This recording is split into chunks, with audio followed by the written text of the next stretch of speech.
Growing up, there was always a constant conflict in our house regarding our cousin Emma.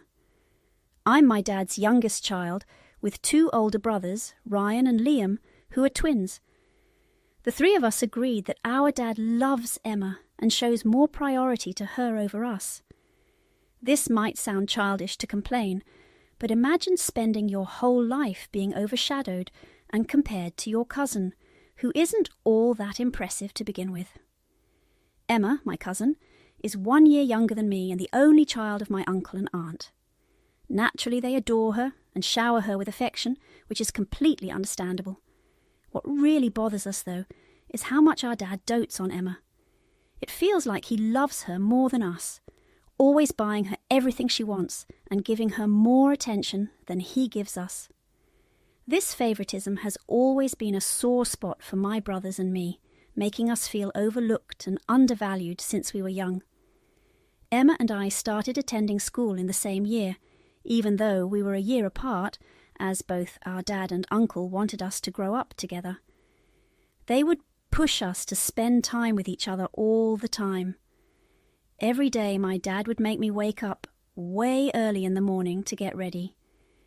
He would then drive us to my uncle's house just to pick up Emma before dropping us both off at school. I never understood why she couldn't just take the bus like every other kid. If my dad only had to drop me off, I wouldn't have to wake up so early. Whenever I questioned my dad about it, he would tell me to stop being selfish and to treat Emma like my own sister, which left me feeling even more frustrated and confused, as if my feelings didn't matter. At school, Emma would constantly bug me to play with her or spend time with her. Unlike me, she was an introverted kid who didn't have many friends. I, on the other hand, had friends and liked spending time with them, which made Emma unhappy. Every day after school, when my dad came to pick us up, she would complain to him if I didn't spend time with her during lunch. Dad would then scold me for not including my little sister, while I would just roll my eyes and ignore him. It really bugged me how much he showed favoritism towards her over his own children. If you're wondering whether my uncle and aunt saw any problem with this, they didn't. My dad and uncle have always been very close, being only a year and a half apart. They grew up together, with my uncle teaching my dad how to ride a bike, shave his mustache, and change the oil in the car. Their own dad wasn't really present, so my uncle and dad essentially supported one another and always had each other's backs. This is why they always pushed for both of our families to be together all the time. In the beginning, my older brothers told me that Mum never enjoyed spending a lot of time with my uncle and aunt, but she had no choice since they would visit our place frequently. Whenever she tried to discuss it with Dad, he would dismiss her feelings, saying that family is meant to be close and that he enjoyed spending time with his brother. While my mother didn't mind if Dad spent time with his brother, she felt obligated to socialize because my aunt came along as well. Sometimes people just don't click, which is why my mother didn't enjoy spending time with my aunt. Every day she found her to be very talkative, overly familiar, and flirtatious with men. This was understandable, as my aunt and uncle at that time had an open marriage, which meant that they could freely flirt and sleep with whoever they wanted. My aunt would frequently share details with my mother about the various men she had flings with, which made my mother uncomfortable, since she did not believe in that sort of marriage. She also felt it was inappropriate to have such conversations in a household with children. That's why whenever my aunt and uncle visited, she would send Ryan and Liam to play with other kids in the neighborhood to prevent them from overhearing these adult conversations. My dad, on the other hand, never really had any issue with my uncle and aunt's marriage and would laugh hearing their adventurous stories. The year my mother became pregnant with me, my aunt finally confided in her that she also wished to conceive. However, she and my uncle had been grappling with fertility issues ever since they got married. Upon hearing from the doctor that they might never have a child, My aunt and uncle were deeply saddened and often argued.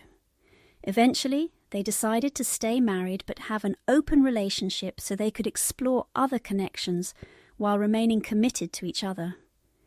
However, my aunt admitted that she still yearned to have a child of her own. My mother encouraged her to consider alternative options such as adoption or IVF. Although these choices were costly, they were viable paths to pursue if they were serious about starting a family. When I was born, my mother experienced complications that tragically resulted in her death due to blood loss.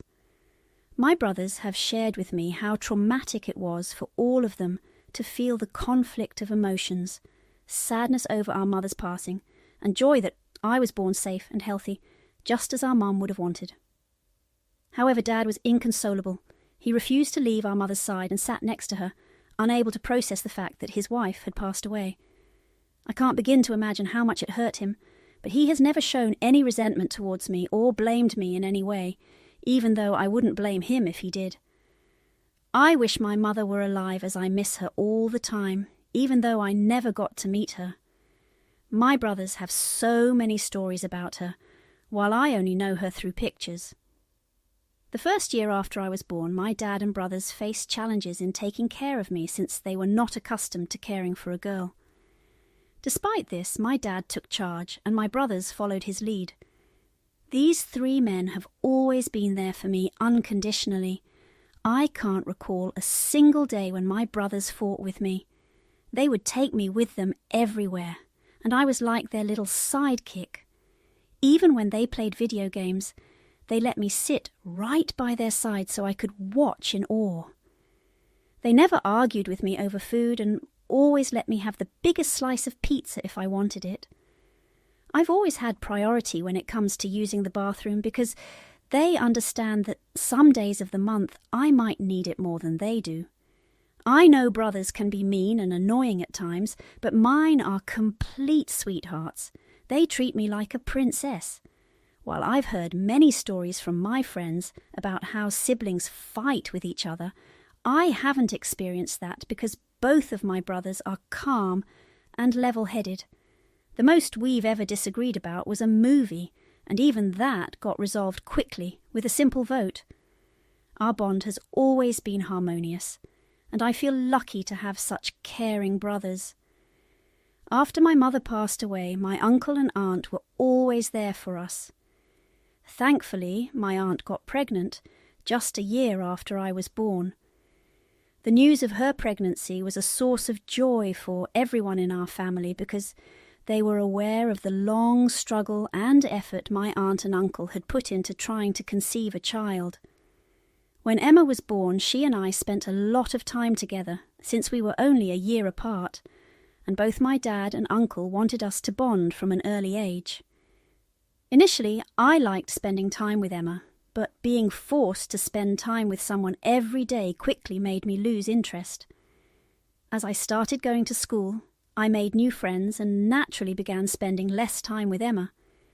However, both my dad and uncle expected me to be there for her and look out for her at all times.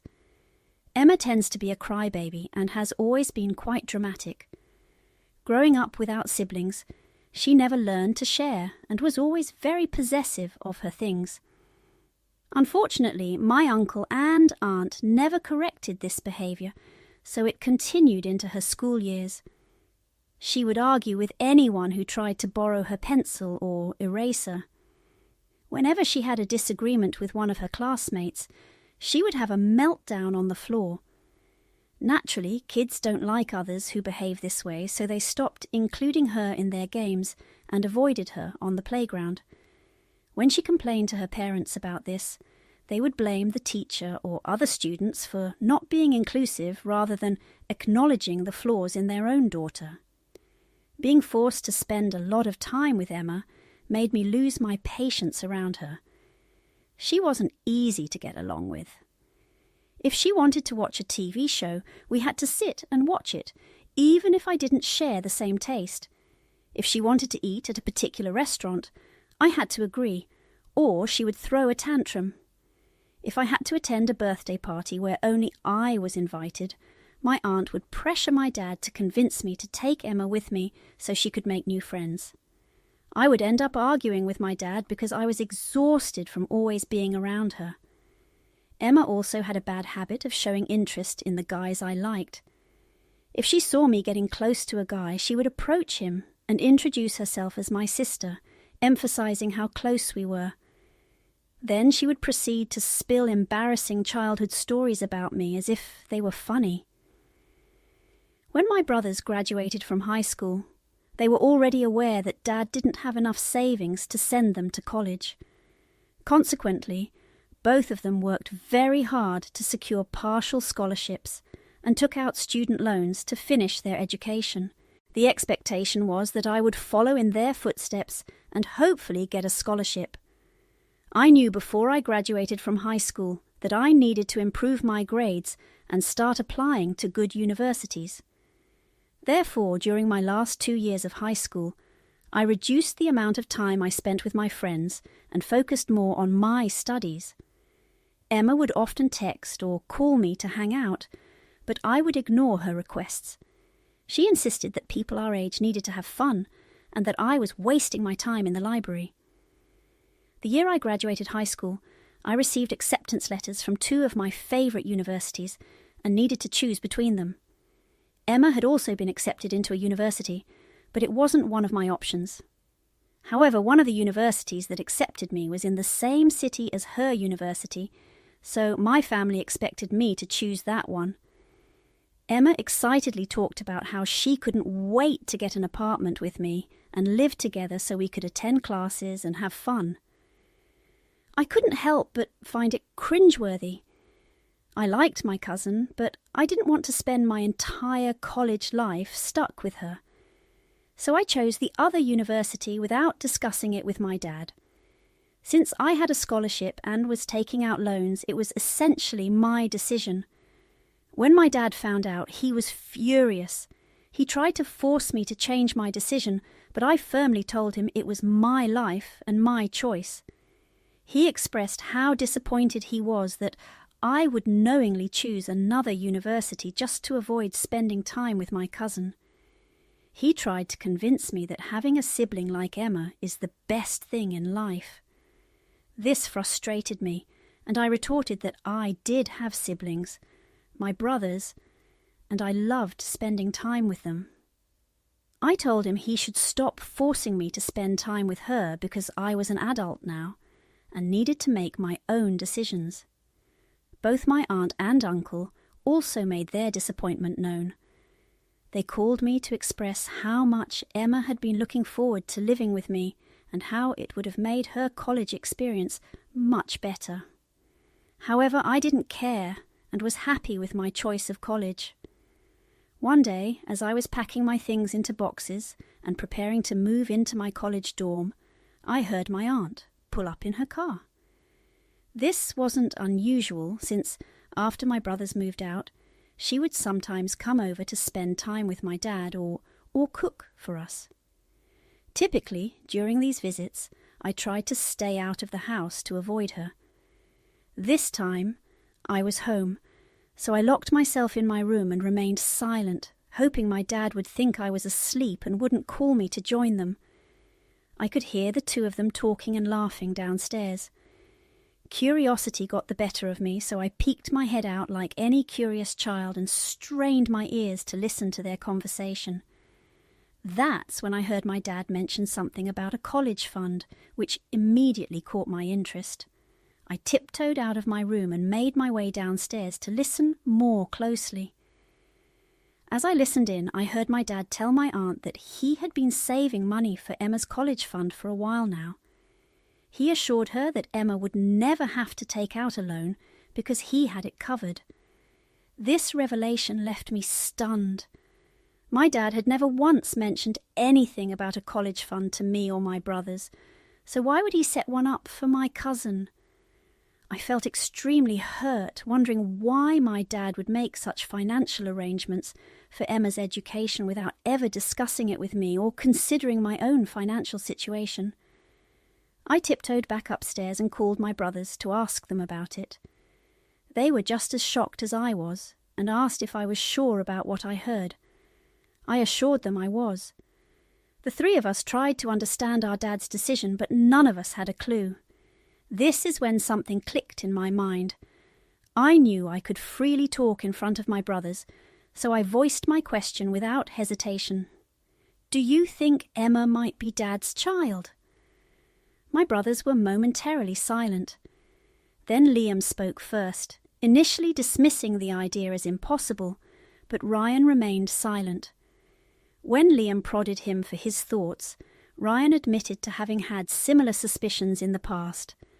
There was no other explanation for why our dad would be so unusually close to his brother's daughter. Ryan pointed out the physical similarities between Emma and us, like our dark brown hair inherited from our dad, which was unlike our uncle's blonde hair. Now, I know that such resemblances could be purely genetic, but there was something about our dad's behaviour towards Emma that had always seemed perplexing. I made up my mind and informed my brothers that I would find out the truth. They asked me how. I told them that I planned to secretly obtain a sample of Emma's hair and get a DNA test done. We needed to get to the bottom of this mystery.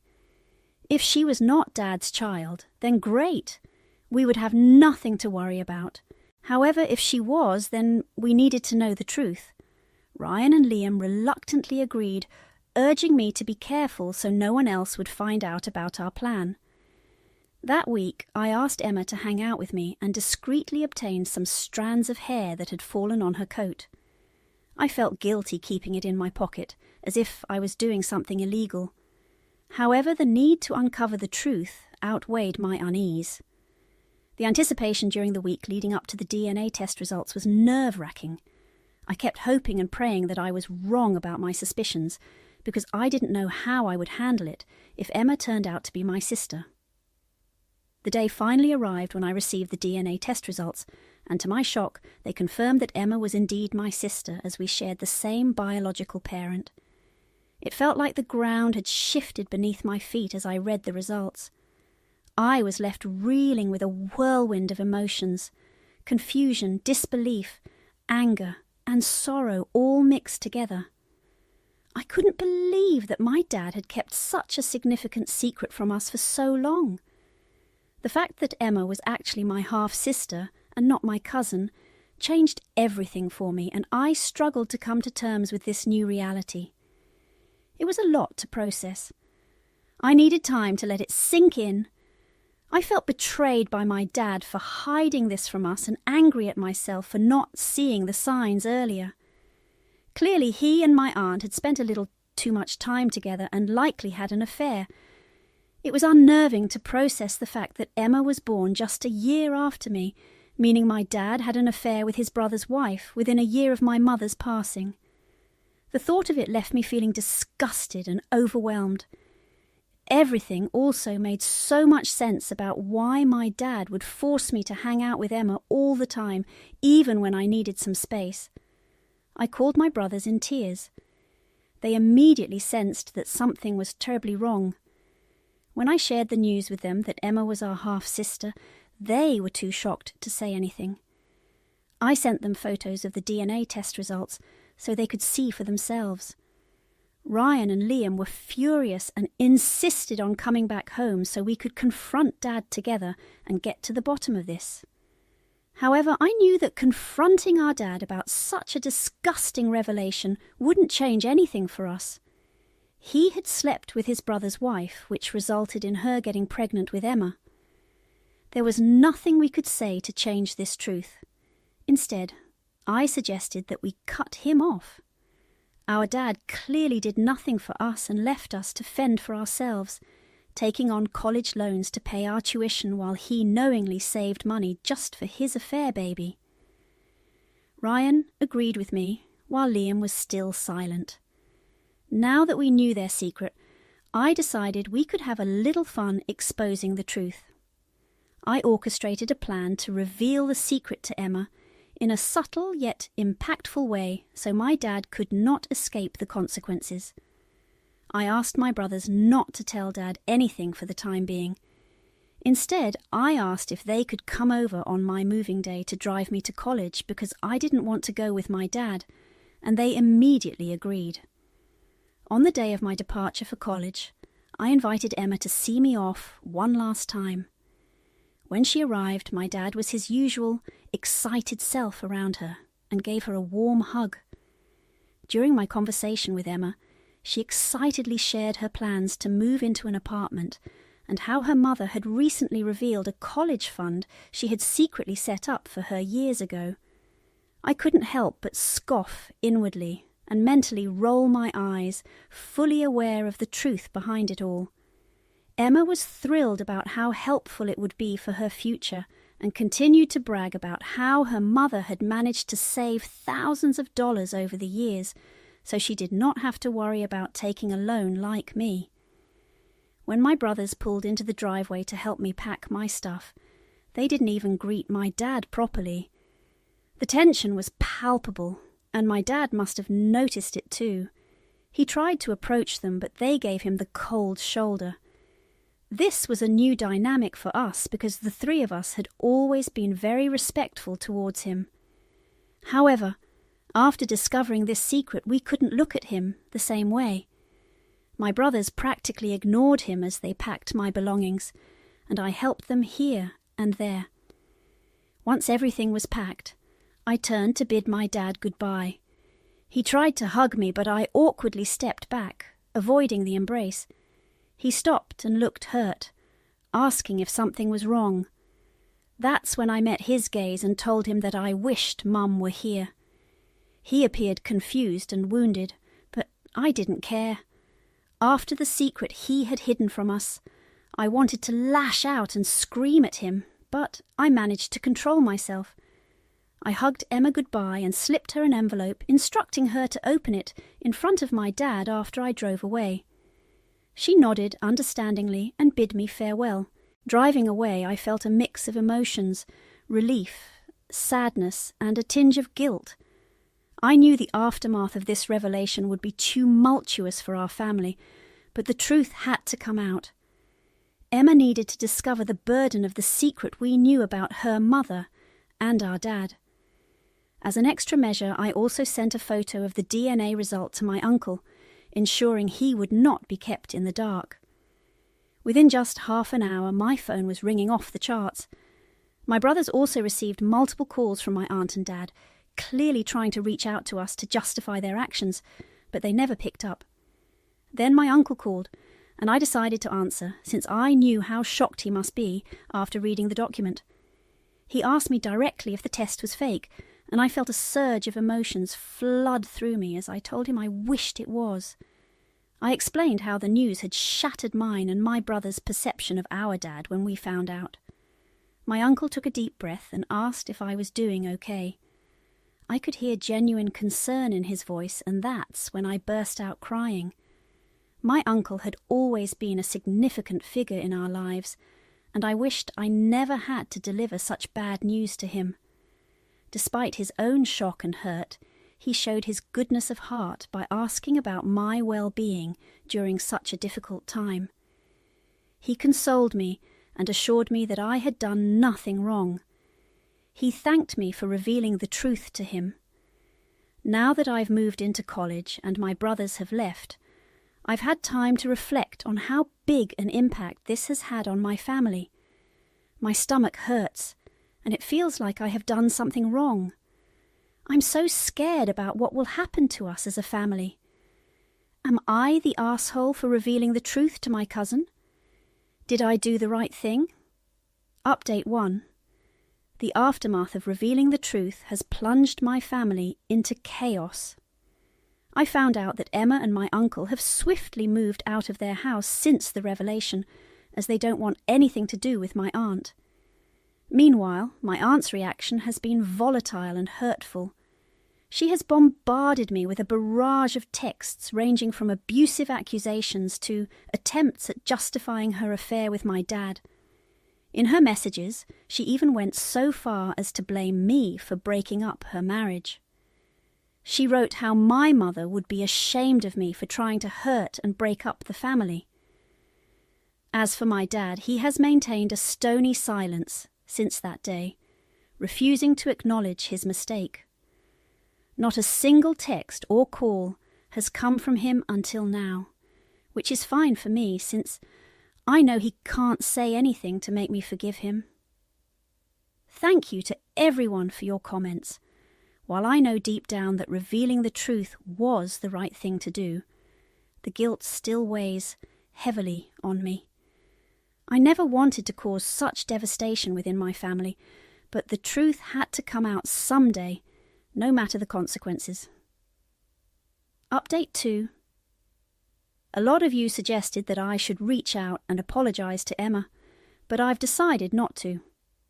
To be honest, I will never see Emma as my half-sister, even though it's clear that my dad had an affair with her mum.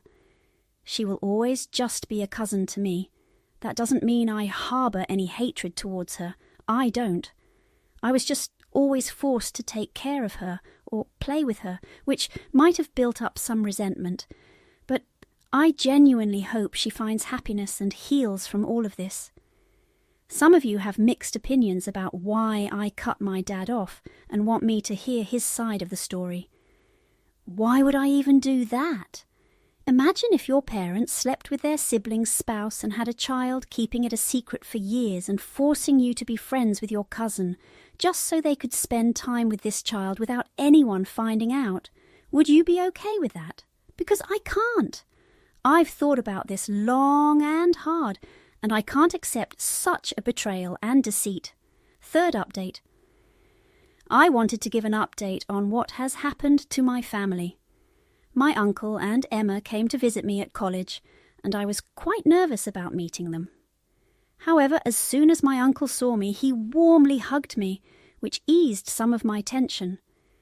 When Emma and I greeted each other politely, there was a bit of awkwardness in the air. As we sat down to talk, my uncle informed me that he had cut off all contact with my dad since that day. It was sad to hear, but not unexpected given the affair my dad had with his wife. The conversation was heavy, but there was also a sense of closure in knowing that my uncle had made a decision for his own well-being. My uncle then went on to tell me how he was going to divorce my aunt, and asked if she had reached out to me. I showed him some of the messages she had been sending, which infuriated him. He took photos of those messages and assured me that he and his divorce lawyer would take care of it. I was surprised that he had already hired a divorce lawyer, but he explained that he couldn't stay with her anymore after the way she had betrayed him. I nodded, understanding his sentiments. Emma then asked how I was doing in college, and I told her I was doing fine. She asked if I knew that the college fund her mother mentioned had actually been set up by my dad. I nodded and explained that I had overheard the conversation the evening her mother came over alone to talk to my dad, which had raised my suspicions. Emma then told me she had returned the entire fund to my dad and asked him never to contact her again. She found their affair extremely creepy and couldn't accept anyone else as her father. I assured Emma that she did the right thing, especially since my dad hadn't acknowledged or accepted his mistake until now. My uncle grimaced, still clearly angry, and told me how the night he found out everything, he had driven to my dad's place, ready to punch him. However, Emma stopped him, and because he loved her so much, he held back. Otherwise, he said, my dad would be 6 feet under. I understood how frustrating it must have been for him to have raised his little girl for so long, only to find out she wasn't biologically his. What my father had done was the highest level of betrayal between siblings. After my conversation with Emma and my uncle, I feel much better about my decision to cut off my dad. As for my brothers and me, we are doing just fine. The 3 of us are family, and we will always have each other's backs. I talk to them regularly, and we are planning on getting jobs in the same city in the future, so we can all live together.